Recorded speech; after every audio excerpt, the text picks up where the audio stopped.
We have also heard you're a cancer survivor. Secondly I was stage 4 की मेरे आधा lung collapse था, diaphragm पूरी बॉडी में वो काफ़ी रैपिडली फैल गया था। जब मेरी वाइफ की डिलीवरी अगले दिन होनी थी और एक दिन पहले मेरा डायग्नोस हुआ, तो that was a completely a big turmoil in our family. Single injection used to cost 7 to 8 lakhs। Astrology से हाइप बना हुआ है कि चीजें सच नहीं होती। बचपन से बाबाओं को देखा, हमें लगता है कि जो केमिकल ज्योतिष कभी भी इंडियन ज्योतिष का पार्ट था ही नहीं। क्या होता है मेडिकल एस्ट्रोलॉजर? प्लैनेट्स का आपके हेल्थ पे जो प्रभाव है, बड़े बड़े हमारे जितने प्रधानमंत्री जो पहले के हुए हैं, चाहे इंदिरा गांधी हो, चाहे जॉन एफ कैनेडी हो या राजीव गांधी हो, जब इनका भी असैसिनेशन हुआ था, मैंने इनके चार्ज पढ़े भी हैं। कोई कैलेमिटी या कोई ना कोई एक्सीडेंट वहाँ पे होने वाला है। काल सर्प दोष के बारे में बोलना चाहूंगा। यही मिथ हमें दूर करनी है। पंडितों द्वारा बनाए गए हैं कि जिससे कि आप थोड़ा एक फियर फैक्टर बना रहे। नमस्ते, आदाब, सत श्री अकाल and hello. Welcome back to BRP podcast season 4 episode 3। This is your host Amok Sharma. कैसा रहेगा अगर मैं आपसे बोलूं कि आपकी हेल्थ इंप्रूव हो सकती है apart from medicine just by studying your planets? Sounds weird, right? So इस वियर्डनेस के पीछे की साइंस लेके आज हमारे गेस्ट जो आ रहे हैं, he is an ENT surgeon, he is a medical astrologer, he is a cancer survivor and an author as well. So let's welcome the man who can heal your scars by looking at your stars. So doctor Udbhav Mittal.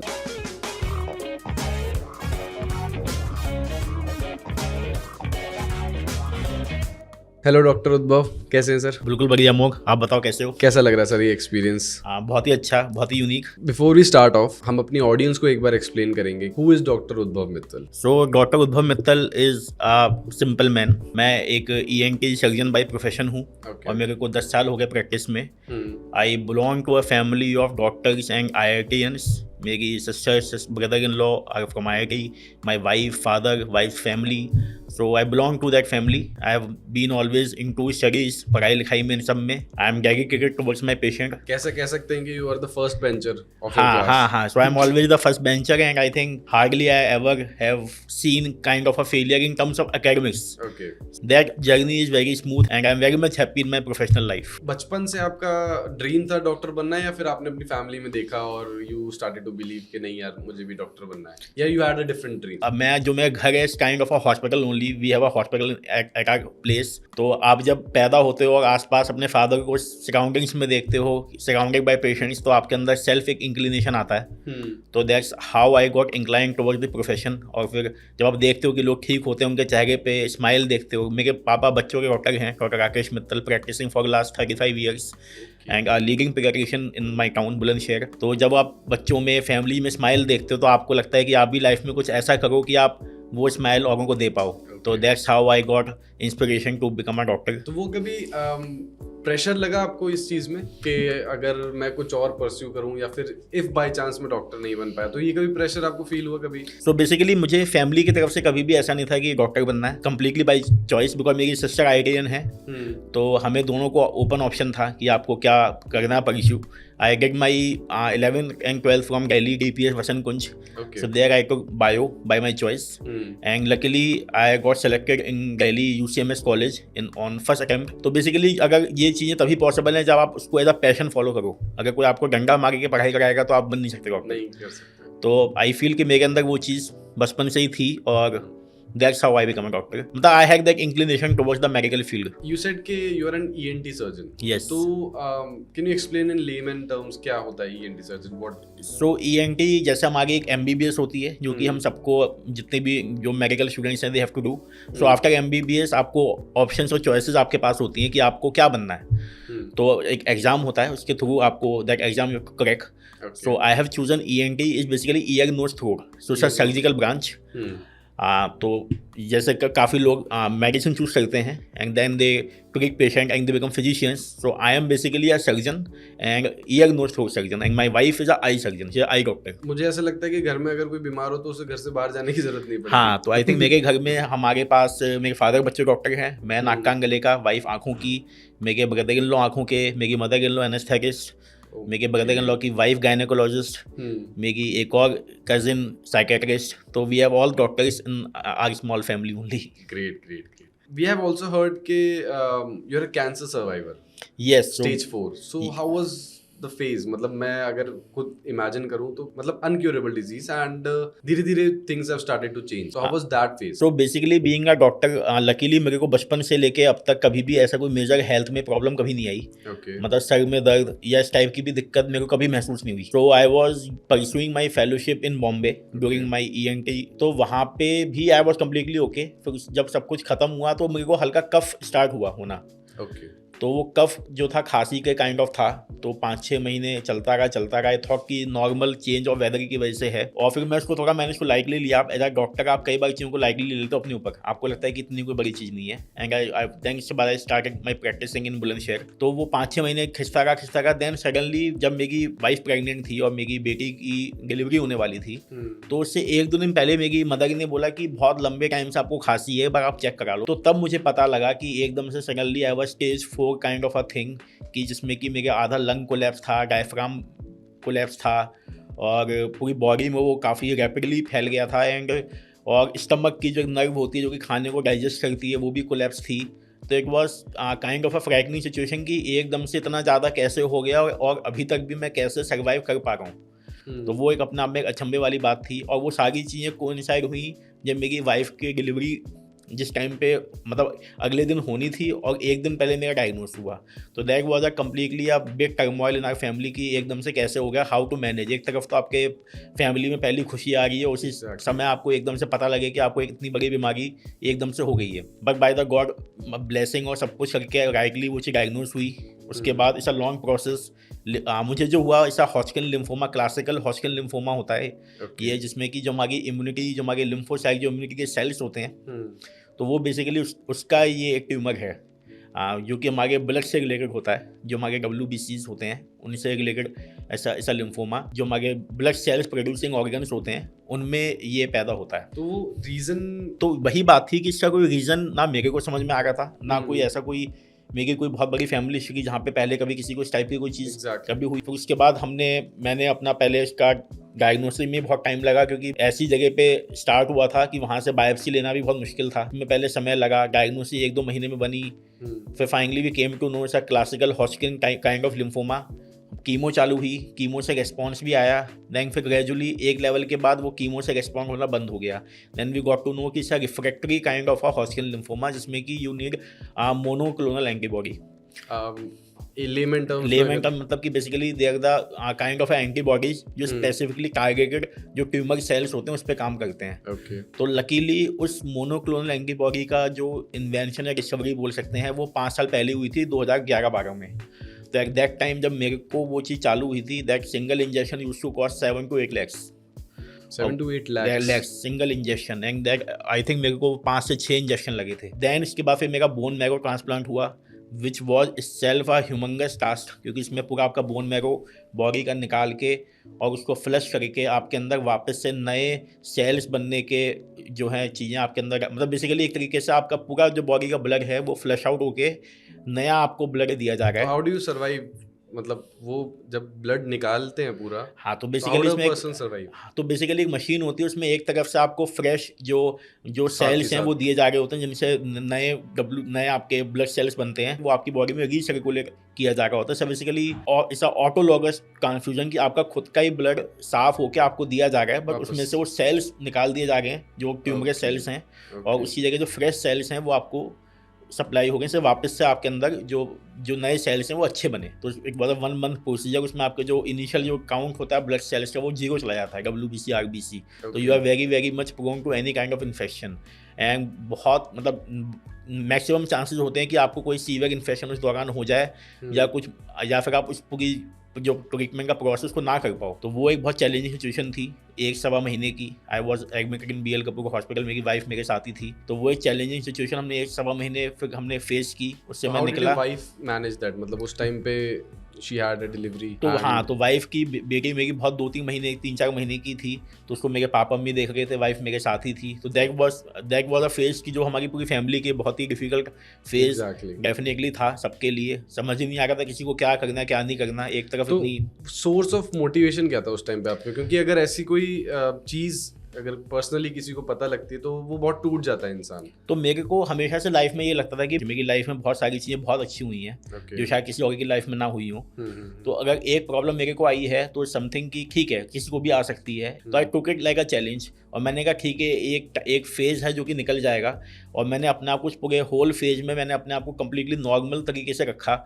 मैं normal अपनी OPD देखता था, surgeries भी करता था, मेरी बीच में 3-4 surgeries भी हुई। तो मेरे यहाँ पे सब पूरे जो कैनुला वैनुला लगे रहते थे उसको मैं शर्ट में छुपा के I use to go to surgeries की किसी को पता ना लगे कि मेरा इतना बड़ा एक ऑपरेशन होकर निकला है। तो उस टाइम पे आई ट्राई कि मैं जितना नॉर्मल बिहेव कर सकता हूँ अपनी लाइफ में और उसको ऐसा मानूँ चलाएगा पासिंग शॉवर जो कि बस जैसे बारिश आती चली जाती है वैसे ही आके चला जाएगा।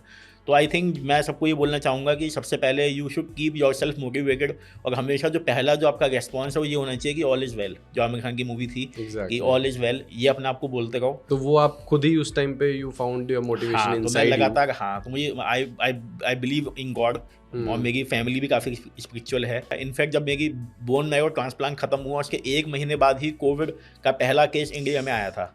तो मैं हॉस्पिटल से निकला हूँ और उस समय इतनी भयंकर जो मतलब महा बीमारी जो हम बोल रहे हैं पूरी दुनिया में उस टाइम पे पहला केस आया था। तो वो मेरे लिए और चैलेंजिंग हो गया था कि जहाँ पे अच्छे लोग जिनकी जो बिल्कुल ठीक ठाक है उनके लिए प्रॉब्लम है, मैं तो बिल्कुल ही absolutely 0 blood counts I was coming कि मेरे नॉर्मल ब्लड काउंट्स बनने में मिनिमम मतलब डॉक्टर ने बोला था कि 2 साल तक आपको पेशेंट्स नहीं देखने हैं। बट मुझे ये पता था कि मैं इतना ज़्यादा नहीं अपने आप को अलग कर सकता। तो मैंने बस जितने में मैक्सिमम प्रिकॉशन ले सकता था उनके साथ में मैंने I started seeing my patients in OPD with full precautions. That's how मैं उस फेज से निकला। फिर उसके बाद मेरी रेडियोथेरेपी भी होनी थी 2-3 महीने की। उस टाइम पे कंप्लीट लॉकडाउन था तो वो एक अगेन एक चैलेंजिंग फेस आया कि हम बुलंदशहर से रेडियोथेरेपी के लिए हम यहाँ दिल्ली मैक्स हॉस्पिटल में आते थे।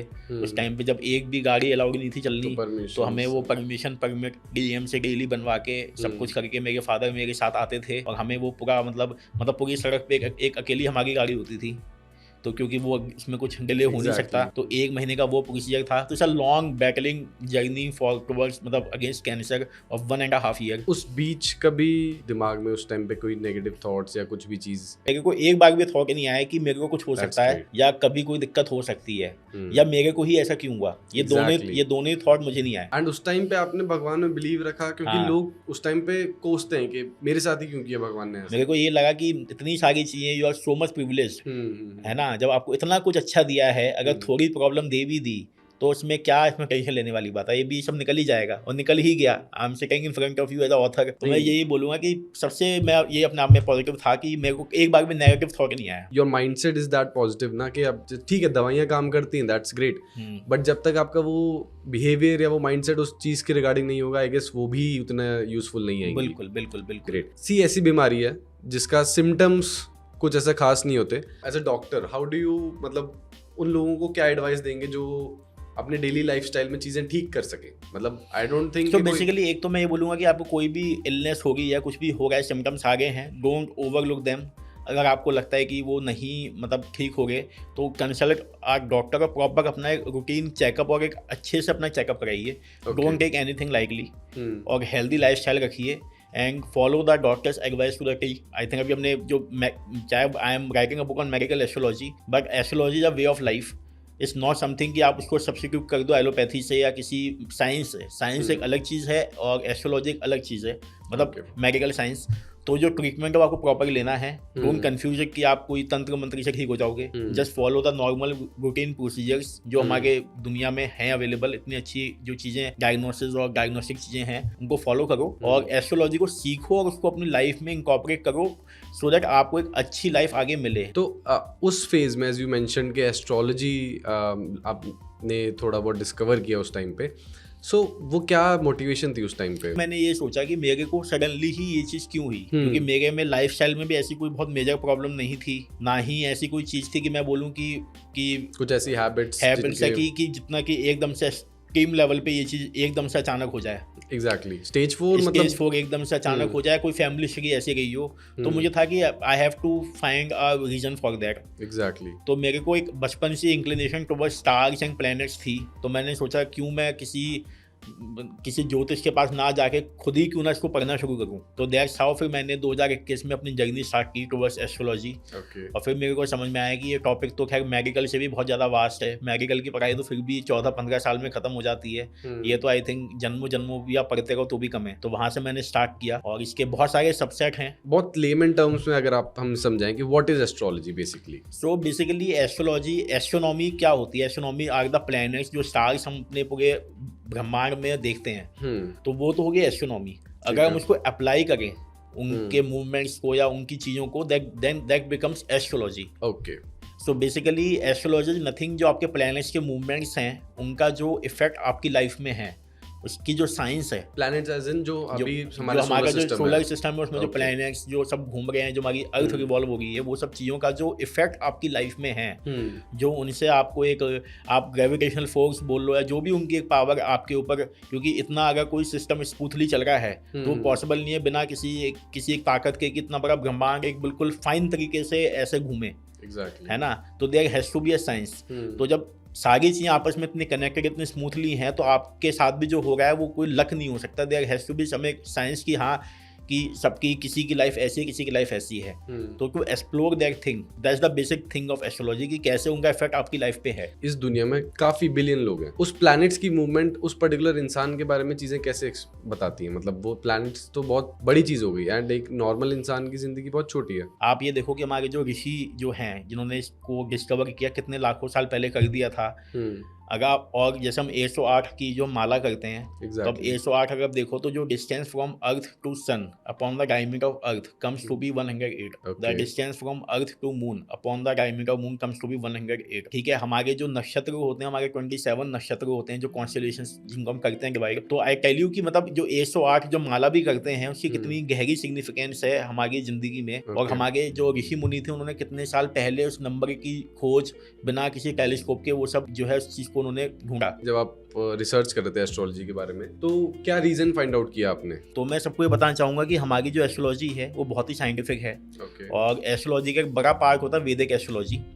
उस वैदिक एस्ट्रोलॉजी के भी कई सारे सब डिविजन्स हैं, और एस्ट्रोलॉजी को करने की बहुत सारी टेक्निक्स हैं, बहुत अलग अलग तरीके हैं। तो मेन एक वैदिक, देन उसमें और भी हमारी लाल किताब भी आती है, जैमिनी भी आती है, भृगुनंदी नारी भी आती है, केपी एस्ट्रोलॉजी भी आती है। ये सब भी एस्ट्रोलॉजी के सबसेट्स हैं। तो मैंने उन सबको पढ़ने की कोशिश की है और उन सबको जानने की कोशिश की है। और हमारी जो इंडियन एस्ट्रोलॉजी है वो वेस्टर्न एस्ट्रोलॉजी से काफ़ी अलग है। सबसे पहले तो मैं सबको ये बोलना चाहूँगा कि आप जो वेस्टर्न एस्ट्रोलॉजी के अकॉर्डिंग, कि जब आप, जैसे मेरी 31 मई डेट ऑफ बर्थ है, तो 31 मई को हम वेस्टर्न कैलेंडर से देख के बोलते थे कि आई एम अ जेमिनी। तो आप पहले उन सबको भूल जाओ।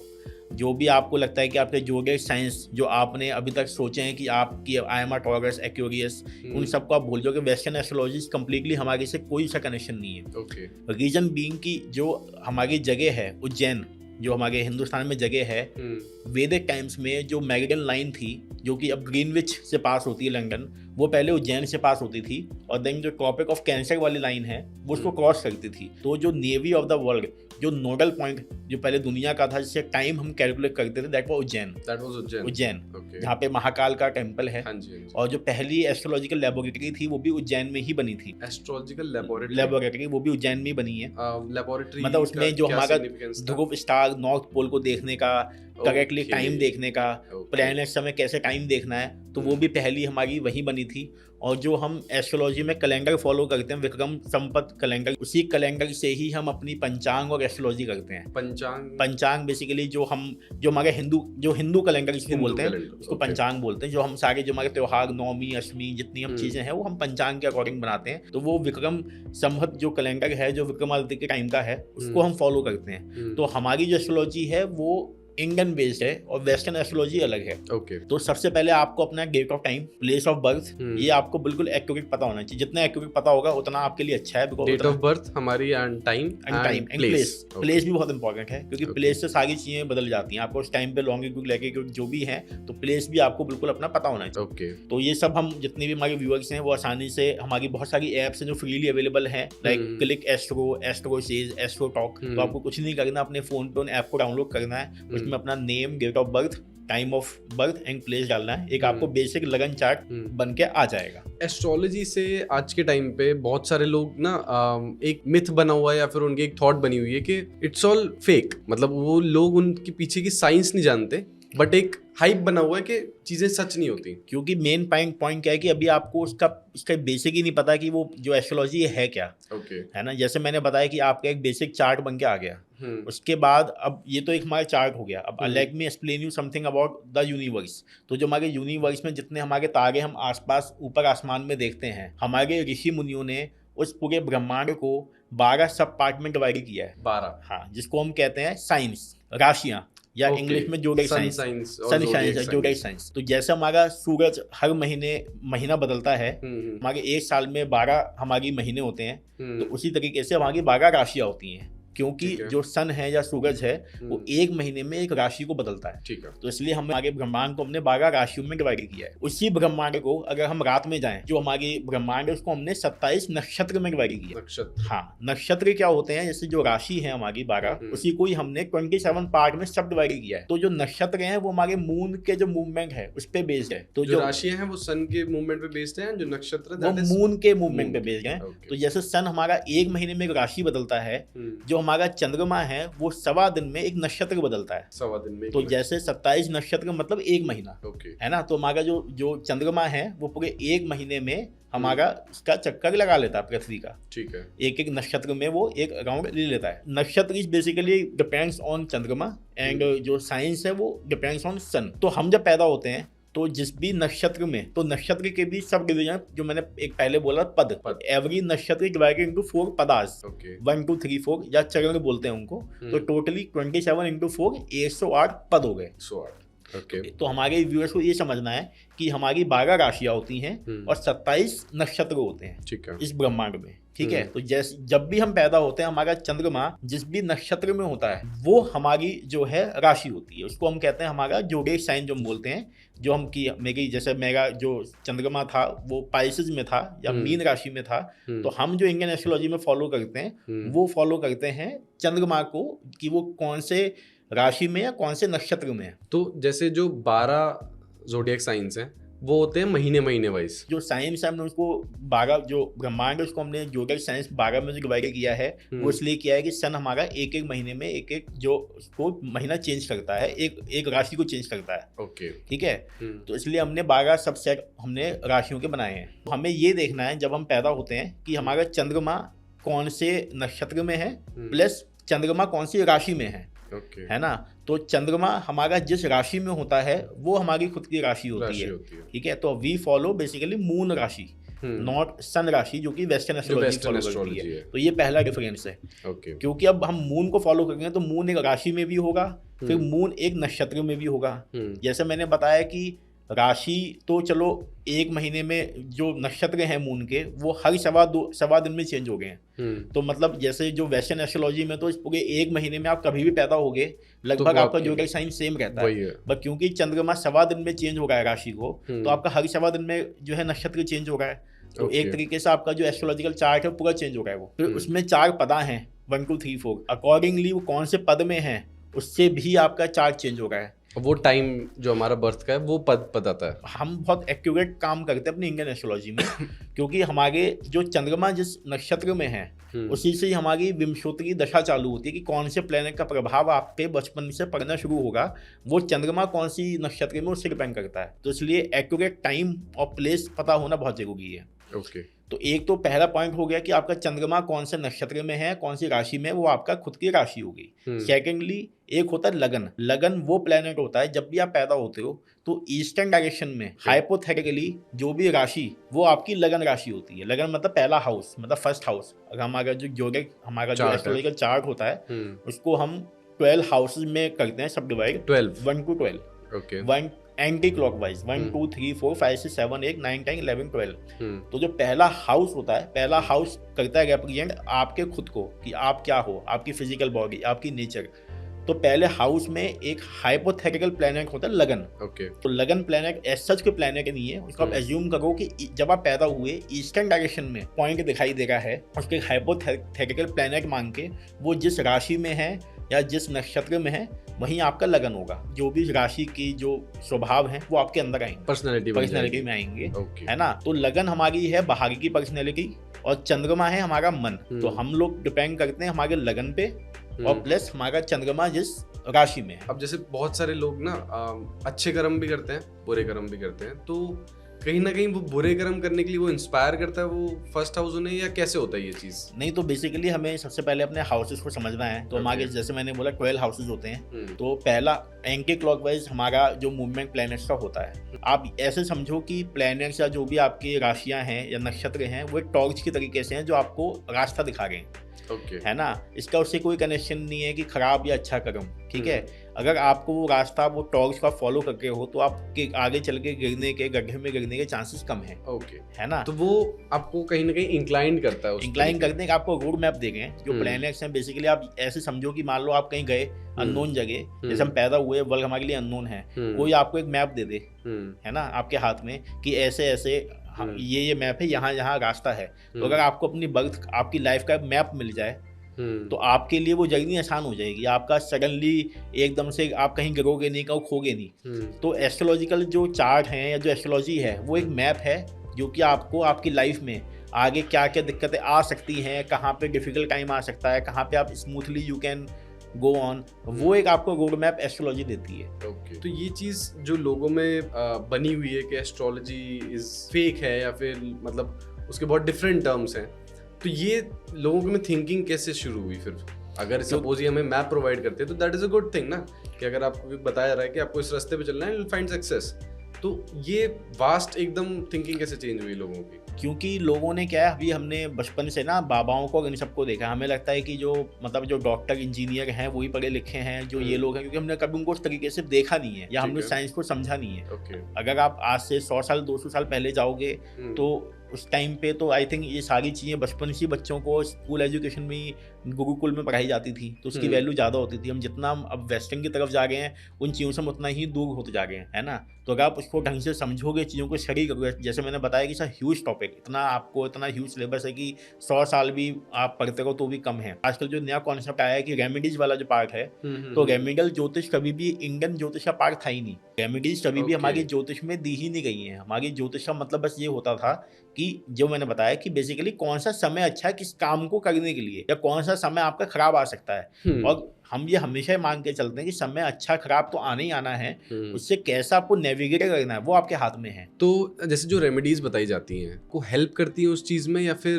That is all just a myth? हाँ, तो रेमेडीज का बेसिकली अगर वो रेमेडीज प्रैक्टिकल हैं, आपकी लाइफ में बदलाव ला रही हैं, आपको पॉजिटिव एनर्जी दे रही हैं, तो डेफिनेटली हेल्प करती हैं। जैसे मंत्र उच्चारण, मंदिर जाना, लोगों की हेल्प करना, डोनेशन करना, चैरिटी करना, तो ऐसी रेमेडी डेफिनेटली हेल्प करती हैं क्योंकि वो आपको अच्छा इंसान बना रही हैं।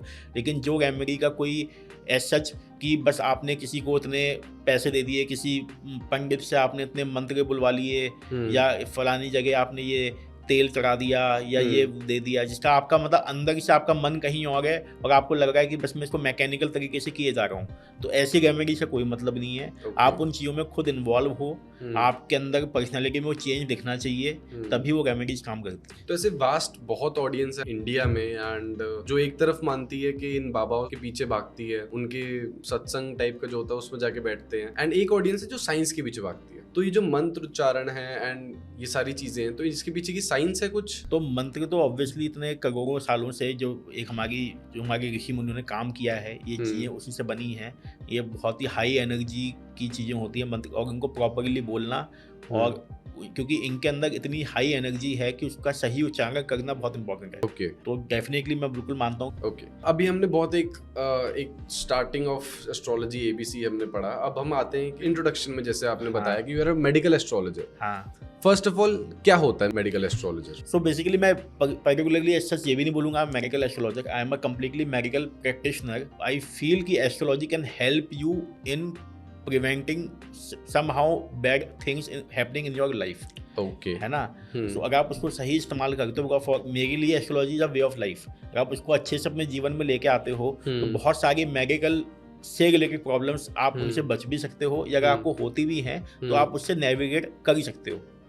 तो मेडिकल एस्ट्रोलॉजी बेसिकली क्या है, जो प्लैनेट्स का आपके हेल्थ पे जो प्रभाव है, या जो प्लैनेट आपकी जो बॉडी है वो क्या किस चीज़ को क्या डिनोट करते हैं, उसको समझने की जो साइंस है वो मेडिकल एस्ट्रोलॉजी है। ओके, कहीं ना कहीं सपोज किसी को अगर बीमारी है तो दे कैन प्रिवेंट इट। हाँ, तो जैसे अगर आपको ये पता लग जाए कि आपको कोई बीमारी, पहली बात तो हमारे, जैसे मैंने हाउसेस का बताया कि हमारे 1 to 12 हाउसेस होते हैं, उसमें पर्टिकुलर अब हमारे प्लैनेट्स उन्हीं हाउसेस के अराउंड घूमते हैं हमारे चार्ट में, है ना। और एट अ टाइम हम जब भी कोई भी इंसान हो उसकी एक चल रही होती है महादशा, मतलब वो लंबा समय होता है 6 साल से 15 साल के बीच में, और वो पर्टिकुलर एक प्लैनेट की महादशा होती है। उसी के बीच में हमारी अंतरदशा, मतलब हमारी एक मेन प्लैनेट की दशा हो गई, फिर एक हमारी सब डिवीजन हो गया उसका अंतरदशा, देन हमारी प्रत्यंतर, देन सूक्ष्म, देन प्राण। तो हमारी 5 टाइप के हमारे प्लैनेट्स का इफेक्ट एट अ टाइम हमारे ऊपर होता है। Okay, at a time. तो जो महादशा है वो होती है जो भी प्लैनेट, वो लंबा समय होता है 6 से 15 साल के बीच में, तो वो पर्टिकुलर किसी एक प्लैनेट की आपकी चल रही होगी। उसके बाद उसी महादशा में जो उसका टाइम महादशा का, उसी बीच में जितने प्लैनेट हैं उनकी थोड़े इंटरवल की अंतरदशा चलेगी, ठीक है। जैसे मान लो 10 साल की, मान लो चंद्रमा की महादशा है, तो उस 10 साल की महादशा में वो तो महादशा होगी, उसी 10 साल की महादशा में जो हमारे बाकी 9 प्लैनेट्स हैं उनका भी समय आएगा, ठीक है। तो 2 दशा तो हमेशा हमारे पे काम करती ही है, एक महादशा का टाइम और एक अंतरदशा वाला जो टाइम है।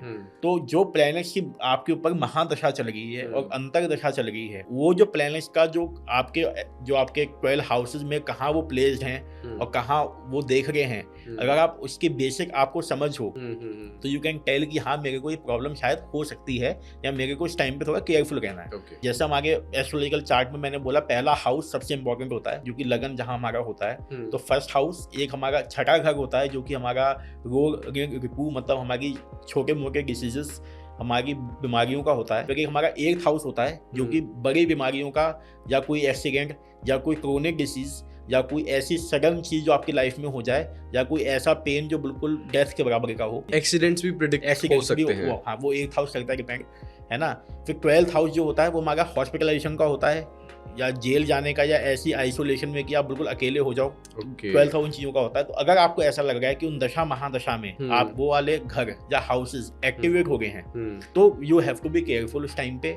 या मान लो कोई प्लैनेट, हमारे राहु केतु शैडो प्लैनेट्स होते हैं, अगर उनके प्रभाव में है तो उस टाइम पे उस प्लैनेट से होने वाली थोड़ी दिक्कतें आपको हो सकती हैं, और हम उसे प्रिवेंट कर सकते हैं। मतलब जो प्लैनेट चाहता है कि आप उसकी तरह बनो या उसकी तरह करो, आप अगर वो चीजें अपनी लाइफ में लेके आते हो तो आप उससे होने वाली चीजों से बच सकते हो। तो जैसे लोग कहते हैं कि सब कुछ लिखा हुआ है, तो फिर हम प्रिवेंट कैसे कर पाएंगे इन सब चीजों को? सपोज करो हम एक रिवर में हैं, जहाँ पे रिवर की जो डायरेक्शन है या जो स्ट्रीम का फ्लो, जो रिवर का फ्लो है वो फिक्स है, ठीक है। तो जो सब कुछ लिखा हुआ है वो लिखा हुआ है, ठीक है, उसको हम वैसे मान सकते हैं। लेकिन जो बोट पे मैं बैठा हुआ हूँ, है ना, अगर मैं उस बोट को अच्छे से चलाऊं, है ना, अगर वो स्ट्रीम मान लो मेरे को बिल्कुल किसी तट पे या किसी उस पे एक्सीडेंट की तरफ लेके जा भी गई है, बट अगर मैं चप्पू अच्छे से चलाऊं तो I can navigate through that storm, है ना। तो मान लो सपोज करो कि कोई दिक्कत, आपको कोई बड़ी दिक्कत आने वाली है, बट आप अगर पहले से अपने आप को सेफ गार्ड करके चलो, आपने अपनी आसपास की सराउंडिंग्स अच्छी बनाई हुई हैं, आपने लाइफस्टाइल को अच्छा रखा हुआ है, आपकी थिंकिंग सब कुछ सही है, तो मे बी जो दिक्कत आनी है आएगी, वो क्या पता बहुत कम आए, इफेक्ट कम हो जाए, क्या पता उसका इफेक्ट कम हो जाए, या फिर आए भी तो आप उससे निकलने की आपके अंदर पहले से क्षमता हो, पहले से प्रिपेयर हो।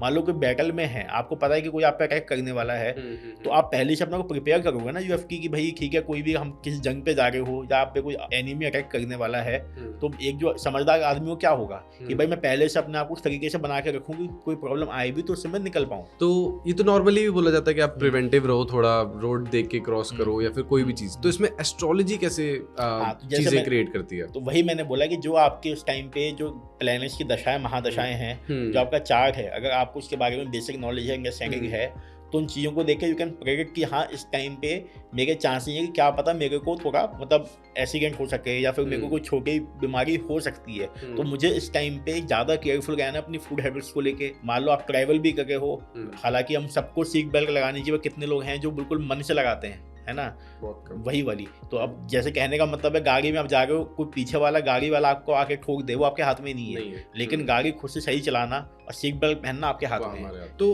अभी एक रिसेंट हम एक बात करते हैं, एक मेडिकल एस्ट्रोलॉजर है, I won't name him, and उन्होंने किसी प्लेटफॉर्म पे ये चीज़ बोली थी कि उन्होंने एड्स क्योर कर दिया, is it possible? For me it is not possible Okay. Scientifically, तो मैं उसी पे बहुत ज्यादा कमेंट नहीं करना चाहूंगा, Definitely. Because I don't believe as a doctor, आपको पता है, और कोई बोले कि उसने बिना दवाई को उसको ठीक कर दिया, तो I don't endorse those things. तो being a doctor you also suggest कि आप अपनी दवाइयां लेते रहो, लेते रहिए, हाँ। With astrology you can just prevent something जो आगे चीज हो सकती है आपके साथ, you can be careful enough. Yes, और सबसे इंपॉर्टेंट प्लैनेट्स को समझना, जो कि हम बात करेंगे। प्लैनेट्स का बिहेवियर जो है वो हर एक इंसान की लाइफ में अलग रोल प्ले करता है। तो प्लैनेट का एक हमारा बेसिक बिहेवियर होता है, वो प्लैनेट का बिहेवियर समझना बहुत जरूरी है। जैसे मैं अपनी ऑडियंस को बताना चाहूंगा कि हमारे 9 प्लैनेट होते हैं, एक एक प्लैनेट के बारे में थोड़ी बात करेंगे तो आपको समझ में आएगा। जैसे सन है, तो सन जो प्लैनेट है वो हमारी आत्मा को करता है डिनोट। सन हमारे फादर हैं, सन गवर्नमेंट है, सन डिसिप्लिन है, सन भगवान राम है। तो सन हमें ये बोलता है कि आपको जो है उस चीज से रिलेटेड आपको लाइफ में वो चीजें लेके आनी है। जैसे you have to be very much discipline, आपको you have to be honest,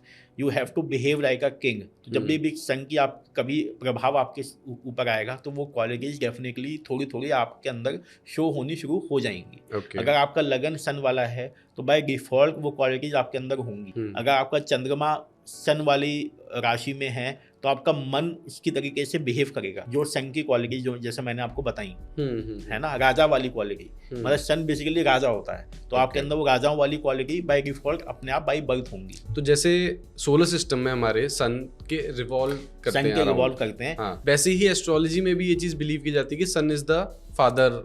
तो बेसिकली क्या है, सन तो अपनी जगह स्थित है, बट हम और बाकी प्लैनेट उसके अराउंड रिवॉल्व करते हैं। एस्ट्रोलॉजी में हम ये मानते हैं कि हमारी जो अर्थ है वो हमारी एक, उसको हमने नोडल पॉइंट माना है, और उसके अराउंड बाकी प्लैनेट्स, मतलब बेसिकली जो सन भी जो है, मतलब सन और अर्थ के केस में हम अर्थ को फिक्स मानते हैं, सन का मूवमेंट देखते हैं कि सन हमारी राशियां बदल रहा है, जबकि अल्टीमेटली वैसे तो अर्थ ही हमारी सन के अराउंड घूम रही है। एग्जैक्टली, जैसे हमने बात करी कि 9 अलग अलग प्लैनेट्स होते हैं, अभी जैसे हमने सन डिस्कस किया, तो और 8 कौन से? तो सन तो हमारी आत्मा हो गई, ठीक है। उसके बाद हमारा अगला जो प्लैनेट है वो हमारा चंद्रमा है। चंद्रमा जो मून हमारा बेसिकली मन है। चंद्रमा सबसे फास्टेस्ट मूविंग प्लैनेट भी है। जैसे हमारा मन हर जगह घूमता रहता है, वैसे चंद्रमा भी आप देखोगे पूरे सोलर सिस्टम में सबसे तेज मूविंग जो सेलेस्टियल बॉडी जो हमारे अर्थ के पास है, मेजर बॉडी, वो चंद्रमा ही है। हाँ जी। तो जैसे चंद्रमा जो है वाटर को करता है गवर्न, हमारा आप देखोगे तो जो हमारी टाइड्स हैं, हाई और लो टाइड्स जो आती हैं, वो चंद्रमा के मूवमेंट पे होती हैं। सिमिलरली हमारी बॉडी के अंदर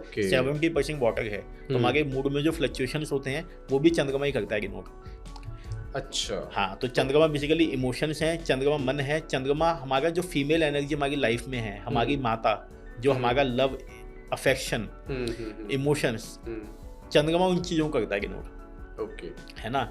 तो अगर आप चंद्रमा का, किसी का चंद्रमा अच्छा है या खराब है, उसका बेसिस समझने का तरीका ये, अगर आपको मूड फ्लक्चुएशन बहुत ज़्यादा हो गए तो दैट मीन्स कि आपने चंद्रमा को ढंग से अलाइन नहीं किया। अगर आपका मन आपके काबू में है तो इसका मतलब आपका चंद्रमा अच्छा है।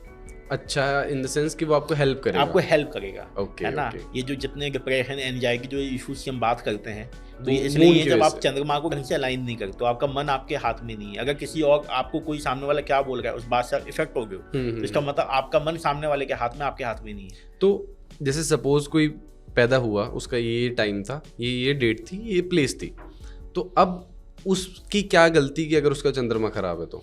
वही मैं बोलना चाह रहा था, चंद्रमा कभी खराब अच्छा होता ही नहीं है। चंद्रमा एक ऐसा प्लैनेट है which can be the best planet, which can be the worst planet, है ना। तो चंद्रमा बेसिकली मन है ना। अगर आपको ऐसा लग रहा है कि आपका मन विचलित है, मान लो एस्ट्रोलॉजिकल चार्ट में आपको ऐसा लगा कि आपका चंद्रमा मान लो 8th हाउस में चला गया, क्योंकि सब लोग मेरा चंद्रमा 8th हाउस में है, तो इसका मतलब ये है कि 8th हाउस जो हमने डिस्कस किए थे वो suddenness, stress, anxiety, emotional fluctuation, उन सब का होता है 8th हाउस, ठीक है। अगर मान लो चंद्रमा आपका वहां चला जाए तो वो आपको ये बोल रहा है कि आपको इस चीज पे ज्यादा वर्क करना है, आपको मेडिटेशन करनी है, आपको डीप रिसर्च करनी है, आपको थोड़ा अकेले अपने लिए समय देना है। अगर आपका मन किसी खराब चीज में जा रहा है तो उससे आपको रोकना है। तो वही मैंने बोला कि आपका चंद्रमा खराब नहीं है, उस पर आपको काम ज्यादा करना है, उस पर वर्क आपको ज्यादा करना है। वो भी बिल्कुल साइंटिफिक मेथड, साइंटिफिक तरीके से, मेडिटेशन हो गई, योगा हो गया, ये सब हो गया, ठीक है। तो चंद्रमा medical astrological point of view में बात करेंगे तो चंद्रमा डिनोट्स करता है जो आपका ब्लड का मूवमेंट है, फास्ट मूविंग प्लैनेट, है ना। तो sudden change in BP comes, चंद्रमा के इसमें इफेक्ट में आता है। चंद्रमा आपका इन्फेक्शन भी करता है डिनोट, जो आपको इन्फेक्शंस होते हैं बॉडी में, वो भी चंद्रमा अगर मान लो आपका ढंग से अलाइन नहीं है तो इसके होने के चांसेस ज़्यादा हैं। जो हमें जितने जो मेंटल प्रॉब्लम जो आजकल हम सुनते हैं कि हाँ, डिप्रेशन, एंजाइटी, एल्जाइमर्स, वो सब भी चंद्रमा की वजह से ही है, जब आपका मन आपके विचलित रहता है। अब हम नेक्स्ट प्लैनेट पे आते हैं। हम बात करते हैं जुपिटर की। तो जो जुपिटर प्लैनेट है वो गुरु प्लैनेट है। जैसे टीचर आपकी लाइफ में होता है एज अ गाइडिंग फोर्स, वैसे जुपिटर है। जुपिटर आपके चार्ट में जिन जिन हाउसेस में है या जिन जिन हाउसेस की तरफ उसकी दृष्टि है, दृष्टि के बारे में इतना जाएंगे नहीं हम डिटेल में, ठीक है। तो हर प्लैनेट जो है वो कहीं भी बैठ के अपनी कुछ दृष्टियों से बाकी घरों को देखता है।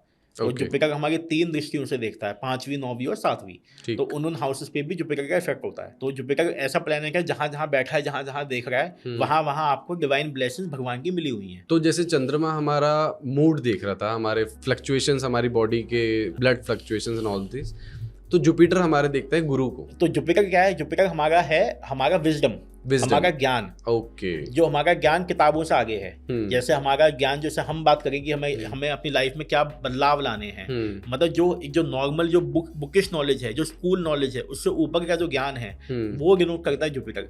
तो हम इसको कॉमन सेंस के नाम से टर्म कर सकते हैं कि नहीं? ऑप्टिमिज्म बोल सकते हैं और विजडम बोल सकते हैं। जुपिटर के बेसिकली विजडम है ना, कि मान लो क्या सही या क्या गलत की पहचान आपको कराने वाले जो प्लैनेट है वो जुपिटर है। और जुपिटर आपकी फैमिली में आपके जो बड़े लोग, जिनका जो भी आपको एज ए टीचर आपकी लाइफ में हैं, जुपिटर उनको भी करता है डिनोट। अगर मेडिकल एस्ट्रोलॉजी की बात की जाए तो जुपिटर हमारा जो है वो स्पेस एलिमेंट को करता है डिनोट, एयर तत्व।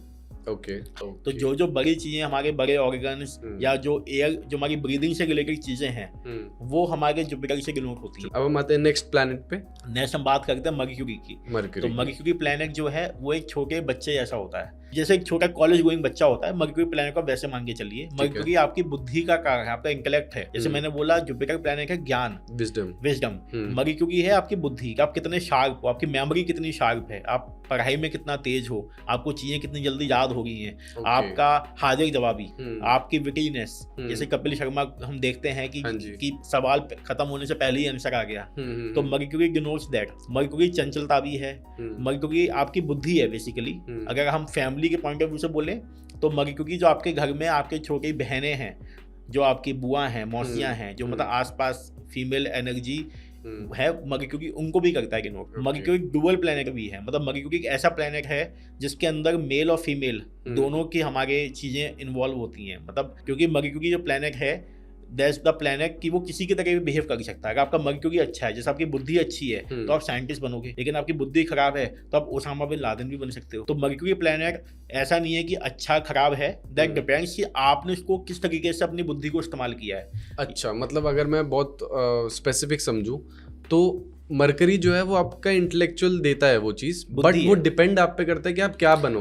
यस, तो जैसे हमारी ओशो भी बन सकते हो और ओसामा बिन लादेन भी बन सकते हो। हमारी जो हम नॉर्मल लाइफ में हमारी एसोसिएशन किन लोगों के साथ में, जैसी संगति वैसा मन, जैसी हम जिन लोगों के साथ बैठते हैं वैसा हमारा मन हो जाता है। वैसे आपके चार्ट में, एस्ट्रोलॉजिकल चार्ट में मर्क्यूरी जिन घरों में, जिन प्लैनेट्स के साथ उसका एसोसिएशन है, वैसे ही कहीं ना कहीं आपका भी एक्चुअल वर्ल्ड में उन लोगों के साथ में रहने का मन करेगा। मेडिकल एस्ट्रोलॉजी में क्या मेडिकल एस्ट्रोलॉजी में मर्क्यूरी प्लैनेट करता है बिजनेस को भी डिनोट, बिजनेस को भी परफेक्ट वाला प्लैनेट है। तो मर्क्यूरी हमारी मेडिकल एस्ट्रोलॉजी में जो हमारा स्किन है, स्किन सबसे बड़ा ऑर्गन होता है, तो मर्क्यूरी जो है हमारी स्किन को करता है डिनोट। मर्क्यूरी जो हमारे सेंसेस हैं, सुनने की क्षमता, टेस्ट करने की क्षमता, जो हमारे नर्व्स हैं, जो हमारी नसें हैं, मर्क्यूरी उनको भी करता है डिनोट। और मर्क्यूरी जैसे मैंने बोला डुअल नेचर का है, तो जो हमारी बॉडी में डुअल चीजें हैं, चाहे 2 किडनी हो, चाहे 2 लंग्स हो, जो डुअल चीजें हैं उनको भी मर्क्यूरी डिनोट करता है। प्लस मर्क्यूरी जो कैविटी, जो हमारी बॉडी में जितने ऑर्गन्स हैं जिसमें कैविटीज हैं, जैसे हमारा ट्रेकिया हो गया, फूड पाइप हो गया, जिसमें 2 ओपनिंग्स हैं। कोई भी अगर कोई पाइप होगा, 2 ओपनिंग होंगी ना। तो जो इस टाइप की जितनी भी चीजें हैं, ब्रोंक, हमारा जो सांस की नली है, उन सबको भी मर्क्यूरी डिनोट करता है। जहां जहां डुअलिटी आ रही है वो चीजें, और जहां जहां नर्व्स का जो इन्वॉल्वमेंट है वो चीजें। तो जैसे मैंने कहा था कि चंद्रमा खराब है तो आपको डिप्रेशन, इन सब चीजों की होने की प्रॉब्लम है। Same goes with mercury. अगर आपकी बुद्धि खराब है तो आपको जो ये सब स्किज़ोफ्रेनिया, एल्जाइमर्स, जो हम डिसीज की बात करते हैं, तो ये सब अगर आपके एस्ट्रोलॉजिकल चार्ट में मर्क्यूरी प्लैनेट एसोसिएशन कितना अच्छा नहीं है, या ऐसे हाउसेस में है जहां नेगेटिव इंपैक्ट आ गया है, तो ऐसे डिसीज होने का चांसेस पर्टिकुलरली आपको थोड़ा ज्यादा है। तो सर अब हम आते हैं हमारे नेक्स्ट प्लैनेट पे। तो अब हम बात करते हैं वीनस की। शुक्र प्लैनेट बोलते हैं उसको। अगर हम रिलेशनशिप में बात करें तो वीनस हमारी वाइफ को करता है डिनोट, और वीनस हमारी सेक्सुअलिटी को करता है डिनोट, वीनस लग्जरी को करता है डिनोट, जो हमारी सुंदरता है, जो हमारे कंफर्ट है, जो हमारा भौतिक जीवन है, जो हमारे गाड़ियों का, बंगलों का शौक है, वो सारी जो लग्जरीज हैं वो हमारी वीनस से आती हैं। तो Okay. अगर बेसिक बोला जाए तो वीनस हमारी सुंदरता को करता है डिनोट। और अगर वीनस को आपको अच्छा रखना है तो मेरे ऑडियंस के लिए सबसे अच्छा ये है, अपनी वाइफ को खुश रखिए, वाइफ को अच्छे से रखिए, खुद भी अच्छे बन के रहिए। वाइफ तो को आपका खुश रख के तो मेरे ख्याल से पूरा जीवन ही सॉर्ट हो जीवन ही जाए। अच्छा बन जाएगा। बिल्कुल सही बोला होगा आपने। और मेडिकल एस्ट्रोलॉजी की बात की जाए तो जो हमारी किडनी से रिलेटेड प्रॉब्लम्स आती हैं, जो हमारी रिप्रोडक्शन से रिलेटेड प्रॉब्लम्स आती हैं, सेक्सुअलिटी से रिलेटेड जो Infertility प्रॉब्लम, and- इनफर्टिलिटी, तो वो सब प्रॉब्लम्स अगर वीनस आपका थोड़ा अच्छे उसमें नहीं है तो वो दिक्कतें आपको हो सकती है। ओके ओके, मूव ऑन करते हैं हम हाँ, नेक्स्ट उसके प्लैनेट बाद पे। हम शनि की बात करते हैं। तो सेकंड हमारा स्लोएस्ट मूविंग प्लैनेट है। स्लोएस्ट मूविंग प्लैनेट है। Okay. सेकंड प्लैनेट को आप ऐसे मान सकते हो जैसे हमारे बूढ़े इंसान जो होते हैं, जो बाबा जी जो होते हैं, इस टाइप की क्वालिटी सेकंड के अंदर होती है, जो आपको हमेशा डंडा करके रखते हैं। जो दादा जब घर में देखते हो कि ऐसे करो वैसे चलो, नहीं तो पिटाई लग जाएगी। तो सेकंड वो प्लैनेट है जो आपको हमेशा बोलता है कि आपको मेहनत करनी है, अपना काम करना है, अपने कर्म पे फोकस करना है। शनि जिसको बोलते हैं। तो शनि से तो बहुत लोग डरते हैं मेरे ख्याल तो से। डरना वही मैं बोल रहा हूँ ना, सेकंड आपको डिसिप्लिन में रखता है। सेकंड बोलता है मेहनत करो। अब आप अगर निकम्मे टाइप के इंसान हो या आपका मन कर गया कि मेरे को नहीं काम करना, तो शनि आपको डंडे मारेगा, आपको दिक्कत पहुंचाएगा। हार्ड वर्किंग इंसान हो तो शनि आपको जो बाकी प्लैनेट है उससे 10 गुना देगा। प्लैनेट आपको बोल रहा है, उसकी बातें आपको सुननी है। शनि आपके मेडिकल एस्ट्रोलॉजी के टर्म्स में जो आपके घुटनों में दर्द, जो नी पेन, जो आपके जोड़ों में दर्द, जो एक बूढ़े इंसान को जो प्रॉब्लम्स होती हैं वो शनि करता है डिनोट। जो लंबी डिसीज हैं, बहुत लंबी 20 साल चले जा रही हैं, वो शनि करता है डिनोट। तो सर अब हम मूव ऑन करते हैं हमारे नेक्स्ट प्लेनेट पे। तो अब हम मंगल की बात करते हैं। तो मंगल बेसिकली जो है मार्स। तो मंगल प्लैनेट डिनोट करता है आपका एग्रेशन, आपका गुस्सा, आपका गो टू जो आपकी नेचर होती है वो मंगल को करती है रिप्रेजेंट। और मंगल आपकी फिजिकल बॉडी को भी करता है रिप्रेजेंट। मंगल आपका जो लाल रंग जो आपका खून है उसको भी करता है रिप्रेजेंट। जो आपके अंदर उबाल आता है मंगल, वो उसको भी करता है रिप्रेजेंट। तो मंगल अच्छा होना मतलब ये नहीं कि गुस्सा ज्यादा होना, बल्कि मंगल अच्छा होने का मतलब ये है कि आपका अपना गुस्से पे काबू है, आप अपना एग्रेशन को कंट्रोल एग्रेशन है। मंगल जो हमारी स्पोर्ट्स पर्सनैलिटी हैं, जो रेसलर्स हैं, जो भी फिजिकल स्पोर्ट्स हैं, हाँ, उन जो लोग हैं उनके अंदर मंगल की क्वालिटीज थोड़ी ज्यादा रहती है। मतलब मंगल प्लैनेट उनका ज्यादा एक्टिवेट है, तभी वो उस टाइप के हाई एग्रेशन स्पोर्ट्स में दे कैन टेक पार्ट। अब मेडिकल एस्ट्रोलॉजी की बात की जाए तो मंगल आपका, जैसे मैंने बोला कि ब्लड को करता है रिप्रेजेंट। जो आपकी वैसे फिजिकल बॉडी है मंगल उसको भी करता है रिप्रेजेंट। तो मंगल इज बेसिकली जो आपके ब्लड में जो आरबीसीज हैं, रेड सेल्स, दैट इज मंगल। तो वो मेडिकल एस्ट्रोलॉजी के हिसाब से। हाँ। जो मांगलिक लोग होते हैं, जैसे मैं, बहुत सारे हमें उपाय बताए जाते हैं कि आपकी पेट से शादी होगी, पहले ये होगा वो होगा, तो किस हद तक चीजें ठीक हैं वो? तो बेसिकली ये बहुत बड़ी मिथ है। मांगलिक मतलब सिंपल बोला जाए तो अगर आपका मंगल, जैसे मैंने 12 घर बोले, अगर आपका मंगल पहले, चौथे, 7वें, 8वें या 12वें घर में मंगल है तो उसको मांगलिक बोलते थे। मंगल उन घर में होने का मतलब ये है कि आपके अंदर मंगल वाली क्वालिटी थोड़ी ज्यादा होंगी, आप थोड़े एग्रेसिव होगे, आपको मे भी थोड़ा गुस्सा थोड़ा जल्दी आ जाता हो। इनफैक्ट पुराने टाइम में इसको इतना मांगलिक वर्ड इसलिए ज्यादा बोला जाता था कि ऐसे लोग आर मोर सेक्सुअली एग्रेसिव। हाँ, तो उनको, क्योंकि पहले कोई रोक टोक तो होती नहीं थी, तो ऐसा बोला जाता है कि अगर मांगलिक की शादी किसी मांगलिक इंसान से होगी तो बच्चे बहुत ज्यादा होते रहेंगे और उसकी वो अपनी सेक्सुअल एनर्जी को काबू नहीं कर पाएगा। बट आज के टाइम पे तो एक बच्चा ही होना बहुत मुश्किल हो रहा है, तो बल्कि मांगलिक अगर कोई है तो ज्यादा अच्छा है, 1 के 2 हो जाएंगे। तो मांगलिक होना इज अ गुड थिंग आज के टाइम में, कि जो है गो टू पर्सन, आपको कभी भी कोई भी दिक्कत हो आप हमेशा उसके लिए खड़े हो। तो इसलिए, और ये जो पेड़ से शादी करना इज कम्प्लीटली बुलशिट, ये कोई सेंस नहीं है। मैं as a doctor and as a medical astrologer, as a astrologer बोलना चाहूंगा कि इस चीज पे बिल्कुल बिलीव मत कीजिए। और मांगलिक होना इनफैक्ट अच्छी बात है।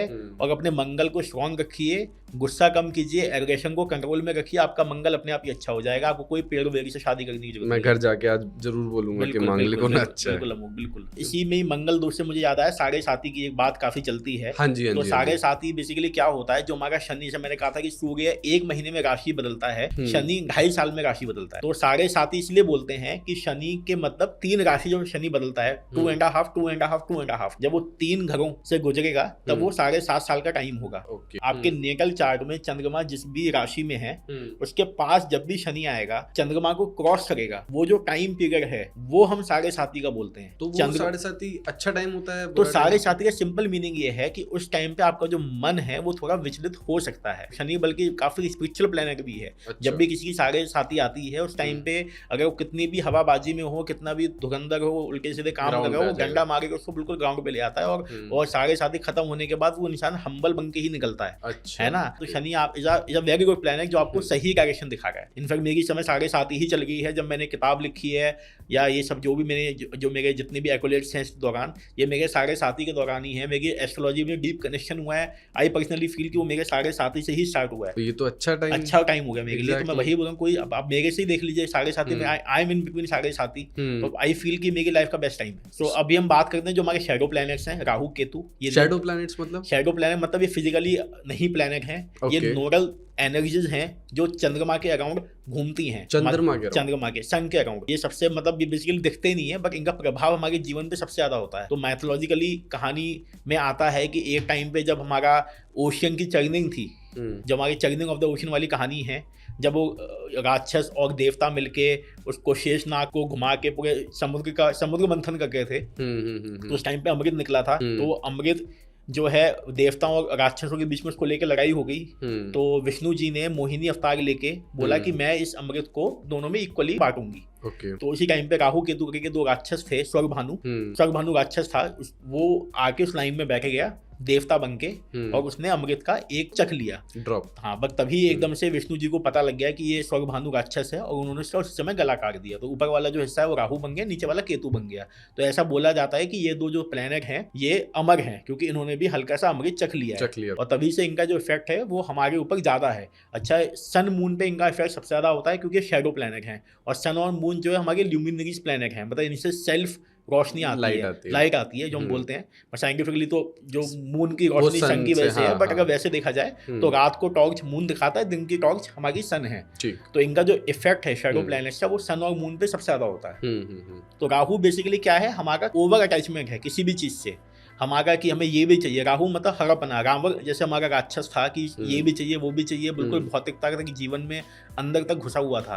तो राहु वो प्लैनेट है अटैचमेंट, कि बस ये भी मुझे मिल जाए वो भी मिल जाए, ओवर पोजेसिवनेस कि मैं ही सब कुछ हूँ। और केतु जो प्लैनेट है उसका अपोजिट है। केतु मतलब ये हम्बलनेस, केतु लाइक हनुमान जी, बिल्कुल भक्ति में, डिवोशन में, कि सब कुछ छोड़ो, अल्टीमेट जो डेस्टिनेशन है वो भगवान का परम धाम है, तो किसी भी चीज से ओवरली अटैच नहीं होना है। केतु स्पिरिचुअलिटी है। तो ये दो एक्सट्रीम हमारे जीवन के राहु केतु। तो हमारा काम ये है कि इसके बीच में रहना, कि राहु को भी अलाइन करें, केतु को भी अलाइन करें, ना ओवर हम्बल हो, ना ओवर ईगो में। तो अगर मेडिकल एस्ट्रोलॉजी की बात की जाए तो राहु केतु उसमें सडननेस है। राहु बेसिकली है कि एक्सप्लोजन है। राहु बहरूपिया भी है, राक्षस है। तो राहु वो चीज है, कभी आपके चार्ट में राहु केतु एक्टिवेट हो गए हैं कहीं भी, तो आपको कोई भी चीज अचानक आ सकती है। जैसे एकदम से अचानक कोई बहुत बड़ी बीमारी आ गई जिसकी डायग्नोसिस आप कर ही नहीं पाए, या एकदम से अचानक कोई ऐसी चीज हो गई जो आपको पता ही नहीं है। केतु भी सेम, केतु बेसिकली हमारी इलेक्ट्रिसिटी है, झटका है, केतु करंट है।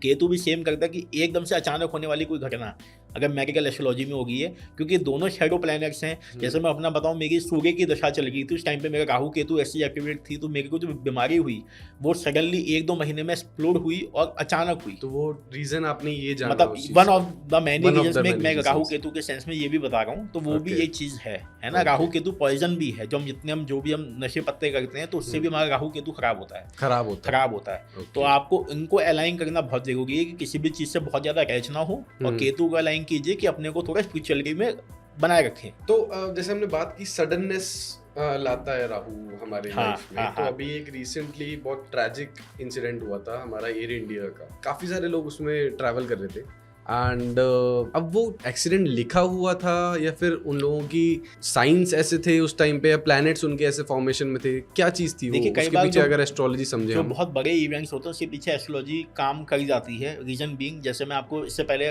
राम मंदिर का एग्जांपल देना चाहूंगा। जब राम मंदिर में राम जी की स्थापना हुई थी, तो उस टाइम पे आप अगर एग्जैक्ट टाइम पे चार्ट बनाएंगे तो उस चार्ट को कोशिश की गई है काफी हद तक राम जी के चार्ट से मिलाने की, है ना। और इसलिए वो टाइम चूज किया गया। इसलिए नहीं है कि मोदी जी ने बोला कि नहीं अभी आधा बनाया मंदिर तो हमें फलानी जगह इस टाइम पे चालू कर देना है। उसके पीछे बहुत बड़ी साइंस है, इसलिए उसको टाइम को चूज किया गया है। तो राम जी की चार्ट कहाँ से आया हमारे पास? बाकी ऋषियों को पता ही है, वो तो भगवान थे, मतलब तो वो तो हर जो भी कोई भी एस्ट्रोलॉजर हो उसके लिए एक तरीके से ब्लूप्रिंट है। तो जैसे उनके चार्ट में बहुत सारे प्लैनेट्स जो थे वो एक्सॉल्टेड थे, मतलब अपनी उच्च स्थिति पे थे। तो उस टाइम पे वो जो टाइम था ये सिस्टर वाला, वो बहुत ऑस्पिशियस टाइम था। हाँ जी, हाँ जी। देश में माहौल भी आपने देखा होगा, बहुत पॉजिटिव माहौल था, सब लोग खुश थे, सब जगह टीवी पे लोग देख रहे हैं, मतलब ओवरऑल एक पॉजिटिव एनर्जी थी। तो कई बार जो मेजर इवेंट होते हैं वो चार्ट इस तरीके से बोलता है। ऐसे मैंने वाला ईयर इंडिया क्रैश पे देखा था, तो उस टाइम पे कहीं ना कहीं जो राहु की प्लेसमेंट थी वो हमारे आई थिंक 3rd या 12th हाउस को देख रहा था। जो चीज आपने देखी थी वो ज्योग्राफिकल चार्ट के बेसिस पे कैसे देखी थी? सिंपल एक मतलब एक रैंडम इंसान को वहाँ जो अगर उस टाइम पे था तो उस टाइम पे क्या चल रहा था, वही मैं बोलना चाह रहा हूँ कि उसको कनेक्ट प्लेन से करना बहुत मुश्किल है। एग्जैक्टली। बट हाँ ये है कि कई बार चीजें ऐसी होती है कि एक माहौल वैसा उस जगह का वैसा डिप्रेसिव टाइप का बन जाता है कि कोई ना कोई कैलेमिटी या कोई ना कोई एक्सीडेंट वहाँ पे होने वाला है। बड़े बड़े हमारे जितने प्रधानमंत्री जो पहले के हुए हैं, चाहे इंदिरा गांधी हो, चाहे जॉन एफ कैनेडी हो या राजीव गांधी हो, जब इनका भी असैसिनेशन हुआ था तो कहीं ना कहीं मैंने इनके चार्ट्स पढ़े भी हैं, स्टडी भी किए हैं, तो इनका जो 8th हाउस के प्लैनेट्स थे या दशा थी, वो 8th हाउस बहुत हाईली एक्टिवेट हो रहा था। 8th हाउस या लगन राहु केतु ऐसे में जा रहा था, या कुछ एक या फिर मार्स की दशा एग्रेसिव काइंड ऑफ कनेक्शन उनका लगन से बन रहा था, राहु से लगन से, या फिर 12th हाउस जो है हॉस्पिटलेशन वाला एकदम से एक्टिवेट हो रहा था। तो वो चीज़ें जो हैं, हाँ, तो वो कई बार आपको चार्ट से देख के समझ में आ जाता। अब चांस की बात हो, दशा से आप निकल भी सकते हो, नहीं भी निकल सकते हो, वो आपकी खैर आपके हाथ में नहीं है। बट कहीं ना कहीं जो स्टार्स हैं वो वैसे अलाइन हो जाते हैं कि इस टाइम पे प्रॉब्लम होने के चांसेस आपके मैक्सिमम हो जाते हैं। तो ये जो क्रैश हुआ था, इस क्रैश में कई सारे passengers, I guess 150 plus passengers थे, तो उन सबकी फॉर्मेशन एक साथ अलाइन कर गई थी उस टाइम पे। मैं वही बता रहा हूँ कि वो नेगेटिव एनर्जी अलाइन की थी। अब उसमें कितने लोग बचे कितने नहीं बचे, एक सर्वाइवर था, सबके अपने खुद के भी कर्म हैं। वो एक भी बच गया बहुत बड़ी बात है। तो ये कहना कि वो क्यों बच गया या बाकी लोग क्यों नहीं बचे, वो तो खैर एक्सीडेंटली इतने मैसिव लेवल का था। But the whole point is कई बार उस जगह की एनर्जी ऐसी हो जाती है कि उसमें कुछ चीजें होने के चांसेस बढ़ जाते हैं। ओके। बल्कि राहु केतु से मैं अपनी ऑडियंस को काल सर्प दोष के बारे में बोलना चाहूंगा। आजकल ये बहुत फैंसी टर्म, हाँ, काफी फैंसी टर्म चल रहा है हमारी एस्ट्रोलॉजी में। तो बेसिकली ये 40-50 साल पहले का ही बना हुआ टर्म है, किसी भी किताब में से कोई मेंशन नहीं है, कुछ भी नहीं है। तो काल सर्प दोष एक्चुअली कुछ भी नहीं होता है। अगर आपके जो 12 चार्ट हैं, जो आपका चार्ट में 12 घर हैं, उसमें राहु केतु हमेशा अपोजिट होते हैं। तो अगर जिस भी घर में राहु केतु हैं, मान लो अगर राहु 1 में है तो केतु 7 में होगा।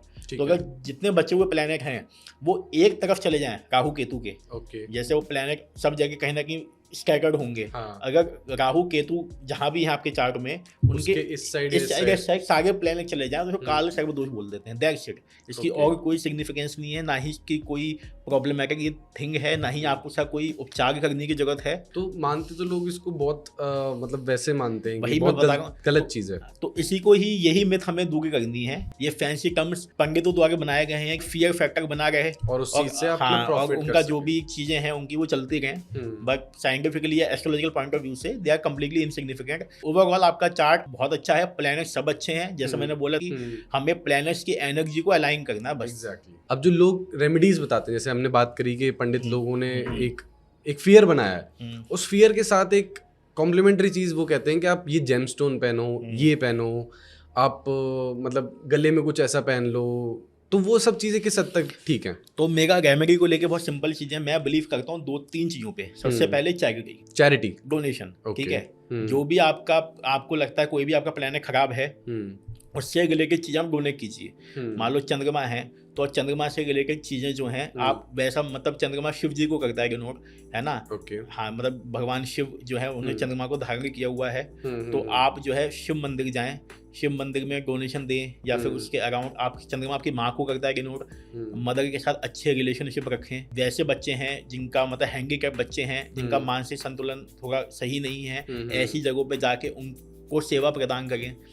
दूसरा मंत्र को उच्चारण, जो भी आपके अच्छे, जैसे चंद्रमा का मतलब जो हमारे गिरती हम चंद्रमा को बोलते हैं वो हम शिव भगवान को बोलते हैं। तो ओम नमः शिवाय, शिव मंदिर जाना, अपने आप ही चंद्रमा की सबसे अच्छी रेमेडी है मेडिटेशन करना, आत्मचिंतन करना, अपने मन को साधना, है ना। तो मेरे लिए रेमेडियल पार्ट में ज्यादा इंपॉर्टेंट चैरिटी, डोनेशन, फिजिकल आप जो किसी के लिए कुछ करते हो, और मंत्र चैंटिंग, ये सब को मैं ज्यादा मानता हूँ।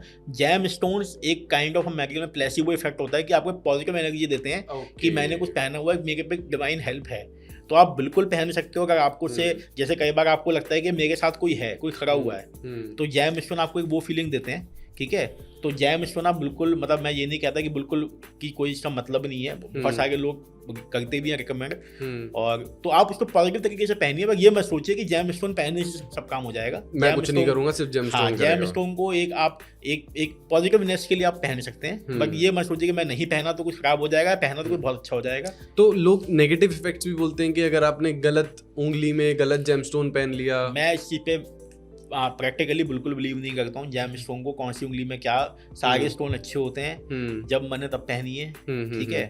बस अंदर से अपने मन को अच्छा रखिए। पॉजिटिव एनर्जी तो होती है, बिल्कुल बिल्कुल, ठीक है। तो अब हर एक कॉइन के दो साइड होते हैं, ये कहें कि there is also a negative energy इस पूरे यूनिवर्स में, इस पूरे ब्रह्मांड में, तो किस हद तक सच है ये चीज? तो वो तो बिल्कुल सच है ही। कोई भी अगर कुछ खराब होने वाला होता है, आपको हल्की से सेल्फ इंट्यूशन तो आती ही है। जो हमारी थर्ड आई है वो इंट्यूशन की आई है। तो अगर कुछ पॉजिटिव है तो कुछ खराब भी है। तो मैं बिल्कुल बिलीव करता हूँ कि नेगेटिव एनर्जीज भी होती हैं, तो उसी को प्रोटेक्ट करने के लिए आप अपने आप को इतना पॉजिटिव रखिए कि वो आपके आसपास ना आ पाए। जैसे भूत प्रेत अगर हम बात करें, तो क्या ये चीजें होती हैं? इस चीज पे इतना बिलीव नहीं है, बट हाँ ये है कि वो एनर्जी फॉर्म में तो आसपास चीजें होती हैं, और जब और उस एनर्जी का इंक्लिनेशन आपके कर्मों पे भी आ जाता है। बट मैं हमेशा यही बोलता हूँ कि मैं बहुत ज़्यादा चीज़ों से निकला भी हूँ। अगर आप खुद पॉजिटिव हो तो वो चीज़ें आपसे अपने आप ही दूर रहती हैं। Fair enough. तो एक चीज़ और मैं पूछना चाहूँगा कि इन राशियों को देख के, इन प्लैनेट्स को देख के अपने ही जीवन का मौत के बारे में पता लगा सकते हैं, या अपने लाइफ स्पैन कितनी है हमारी? वैसे तो एस्ट्रोलॉजी में लाइफ स्पैन पता करने की बहुत लोगों ने बहुत बड़ी बड़ी किताबें लिखी हुई हैं एग्जैक्ट कि आप कितना टाइम में क्या चीज़ें हैं। बट अगेन मैं ये बोलूँगा कि हमें उतना डिटेल में नहीं जाना चाहिए। और मैं खुद भी इस चीज़ पर इतना बिलीव नहीं करता। आपकी लाइफ जितनी लिखी हुई है, कुछ चीज़ें आप छोड़ दें, आप हर चीज़ की डिटेल में जाएंगे तो आप जी ही नहीं पाएंगे। तो जैसे हम जेम स्टोन की बात करी थी हमने, एंड एक और प्रैक्टिस चलती है कि हाथ पढ़ना, कैरो रीडिंग। तो मैंने कैरो कार्ड का भी पूरा कोर्स किया भी हुआ है और उसको पूरा सीखा हुआ है। आपका जो पामिस्ट्री है वो भी की हुई है। बट आई पर्सनली फील कि those things are stroke of luck. Palmistry हुई या फिर आपकी कैरो कार्ड हुई, आपका इंट्यूशन क्या बोल रहा है उस पर वो ज्यादा मैटर करता है बजाय एक्चुअल चीजों के। एंड लोग ये भी बोलते हैं कि इस पर्टिकुलर बाबा को या इन इंसान को सिद्धि प्राप्त है। वही मैंने बोला, सिद्धि का मतलब वही है कि उनकी वो थर्ड आई, उनका चक्र उनका ओपन है, ही कैन सेंस क्या चीजें होने वाली हैं। सो आई गेस मतलब ये चीजों में हम जितना घुसते जाएंगे, मेरे ख्याल से ये कॉन्वर्सेशन और लंबी जाएगी। हाँ, ये इसका नेवर एंडिंग है। जैसा आपने बताया 100 साल लोगों को लग जाते हैं एस्ट्रोलॉजी पढ़ते पढ़ते, तब भी वो पूरी नहीं हो पाती, नहीं हो सकती, बल्कि कितने जन्मों में अभी भी इस पे रिसर्च चल रही है। तो अभी हम एक लाइटर पार्ट की तरफ चलते हैं हमारे पॉडकास्ट के, that is a truth and lie round. बिल्कुल बिल्कुल। हम आपको दो प्रॉप्स देंगे, एक ग्रीन कलर का होगा, एक रेड कलर का होगा, ठीक है। रेड मीन्स झूठ है, green means that is a truth. मैं आपको कुछ स्टेटमेंट्स दूंगा, 5-6 स्टेटमेंट्स होंगी, एंड अपने एक्सपीरियंस से, अपनी साइंस के पीछे यू टेल दैट कि वो ट्रुथ है कहीं ना कहीं या लाई है। बिल्कुल बिल्कुल। That is truth, this is red, that is lie. First statement है, क्या एस्ट्रोलॉजी से ये एग्जैक्ट डेट पता चल सकती है कि कब कौन बीमार होने वाला है? कोई जिसने बहुत रिसर्च की हुई है, इंट्यूशन बहुत हाई है, he can definitely tell exact time and thing. Astrology can never replace medical treatment. बिल्कुल सही बात। मेडिकल ट्रीटमेंट का अपना अलग पार्ट है, एस्ट्रोलॉजी का अलग पार्ट है, can never replace medical treatment. क्या सेम टाइम बर्थ लेने वाले ट्विंस हमेशा सेम प्रॉब्लम गो थ्रू करेंगे? बिल्कुल भी नहीं, कंप्लीटली, क्योंकि ये तो आपका जो चार्ट है वो आपके बहुत सारे जो प्रीवियस जो जन्म में जो आपके काम है, प्रारब्ध है, उस पर डिपेंड करता है। नेक्स्ट स्टेटमेंट है, क्या ग्रहों के साथ हमारी मेंटल हेल्थ भी चेंज हो सकती है? बिल्कुल, जैसे मैंने बताया कि चंद्रमा उसका सबसे बड़ा कारक है, और चंद्रमा हर दिन एक नक्षत्र चेंज कर रहा है, तो ऐसा आप खुद देखेंगे कि हमारा हर दिन मूड फ्लक्चुएशंस होते हैं, तो डेफिनेटली। हमारी लास्ट स्टेटमेंट है, क्या ये सच है कि ज़ोडिएक साइन बताता है कि कौन सा बॉडी पार्ट आपका डिजीज पकड़ने वाला है, या फिर किस बॉडी पार्ट पे इफेक्ट पड़ेगा? जैसे मैंने मेडिकल एस्ट्रोलॉजी में हमने खैर बहुत डिस्कस किया नहीं, बट हमारे जितने साइंस हैं वो हमारे बॉडी के कोई ना कोई सिस्टम को डिनोट करते हैं। तो जिस भी साइन में आपके राशि में प्रॉब्लम है, उस पर्टिकुलर पार्ट में प्रॉब्लम होने के चांसेस ज्यादा हैं। तो यस, बिल्कुल। ठीक है, अब हम आते हैं हमारे लास्ट सेक्शन की तरफ पॉडकास्ट के, that is your book healing stars. Being a doctor, how did this happen? 2021 से particularly after my second baby जब बॉर्न हुआ, व्यान उसका नाम है, उसके बाद से मैं और ज़्यादा इसको पढ़ने लगा। फिर मैंने कहा जब मैंने इतना पढ़ा है, सीखा है, तो क्यों ना मैं इसको पेपर पे उतारूँ इस नॉलेज को, so that I can leave a legacy for my family and for the future generation to have. तो वहाँ से मुझे इंस्पिरेशन मिली, और मेरे को था कि बीइंग अ डॉक्टर मैं थोड़ा मेडिकल पॉइंट ऑफ व्यू से ही लिखूँ, एग्जैक्टली है ना, सो दैट मेरी खुद की मेडिकल की नॉलेज भी उसमें अप्लाई हो with that of astrological knowledge. तो ये जैसे जो आपने बुक लिखी, इसकी रिसर्च कहाँ से स्टार्ट हुई, मतलब कैसे करी आपने, क्या क्या? तो सेल्फ मैंने जो मैं देखता था सीखता था अपने आप ही, मैंने इतने 1000 ऑफ चार्ट्स मैंने गो थ्रू किए जो मेरे को मिले, अपने पे जो मैंने रिसर्च की उससे मुझे मैक्सिमम आंसर्स तो मुझे वहां से मिले। ओके, हमारा लास्ट क्वेश्चन, आपका publishing experience with Blue Rose कैसा रहा? मेरा बहुत अच्छा रहा। I think Blue Rose publishers नहीं होते तो आई थिंक इस जर्नी पे मैं स्टार्ट ही नहीं हो पाता। They were the guiding like the torch, जिन्होंने मोटिवेशन दी कि नहीं सर आप लिखो, we are standing behind you like each and every step. और उसी की वजह से मुझे मोटिवेशन मिली, इतने बिजी शेड्यूल में मैं टाइम निकाल पाया, और प्लस उनके टीम का सपोर्ट की वजह से मैं उस चीज़ को फाइन ट्यून कर पाया। तो thanks to the Blue Rose publisher, to the whole team, the publishing team, and for motivating me to write this book. Thank you so much sir Thank you, for Amol, thank being with us on this podcast, and हमें इतना enlighten करने के लिए, जितनी भी सारी चीज़ें बताई आपने एंड चीज़ें हम जो प्रैक्टिस कर सकते हैं अपनी डेली लाइफ में, जो हमारी ऑडियंस को भी पता लगा, ABC जाना उन्होंने एस्ट्रोलॉजी का एंड मेडिकल एस्ट्रोलॉजी का, thanks to you, thanks to thanks to Riya, and thanks to the whole Blue Rose publishing team. So thank you so much sir. Thank you for watching till the end. तो आज के हमारे इस interaction में मेरा काफी opinion change हुआ astrology को लेके, एंड आई गेस आपका भी हुआ होगा। So let us know in the comments, and all thanks to doctor Udbhav Mittal, जिन्होंने ये सारे मिथ्स, ये सारे फैक्ट्स हमें एक्सप्लेन किए, उनके बीच का डिफरेंस एक्सप्लेन किया, एंड जिन्होंने हमें समझाया कि व्हाट इज मेडिकल एस्ट्रोलॉजी। सो इस चीज को और डेप्थ में जानने के लिए go check out his book Healing Stars, which is available on Amazon, Flipkart and Blu-ray Store. Till then, keep writing and thank you.